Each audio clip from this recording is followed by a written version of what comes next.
రాష్ట్రంలో ఇప్పుడే breaking news అయితే రావడం జరిగింది. 11 పురపాలికలకు 2,524 కోట్లు. తాగునీరు, మురుగునీటి వ్యవస్థల ఏర్పాటుకు కేంద్రం ఆమోదం. తక్కువ వడ్డీకి రుణం ఇవ్వనున్న నేషనల్ హౌసింగ్ బ్యాంక్.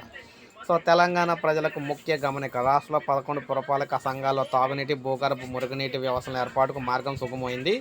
ఇందుకు అర్బన్ ఇన్ఫ్రాస్ట్రక్చర్ డెవలప్మెంట్ ఫండ్ పథకం కింద కేంద్ర గృహ నిర్మాణ, పట్టణ వ్యవహారాల శాఖ మంత్రి గారు అయితే ఆమోదం తెలిపారు. ఆయా వ్యవస్థల ఏర్పాటుకై వ్యయాన్ని నేషనల్ హౌసింగ్ బ్యాంక్ రుణం అయితే ఇవ్వనుందన్నమాట. 50,000 నుంచి 10 లక్షల లోపు జనాభా ఉన్న పట్టణాలకు మాత్రమే ఈ సదుపాయం కల్పించాలని కేంద్రం నిర్ణయించింది. దేశవ్యాప్తంగా ఉన్న మున్సిపాలిటీలు ఆయా వ్యవస్థల ఏర్పాటుకు అర్బన్ ఇన్ఫ్రాస్ట్రక్చర్ డెవలప్మెంట్ ఫండ్ పథకం కింద అయితే 7 మున్సిపాలిటీల్లో మొత్తంగా చూసుకున్నట్లయితే తెలంగాణలోని మొత్తం 11 మున్సిపాలిటీలకు సుమారు 2,524 కోట్లు ఇవ్వాలని, 7 మున్సిపాలిటీల్లో త్రాగునీరు వ్యవస్థ, 4 చోట్ల భూగర్భ, మురుగునీటి వ్యవస్థలు ఏర్పాటు చేయడానికి అయితే ప్రతిపాదించారన్నమాట.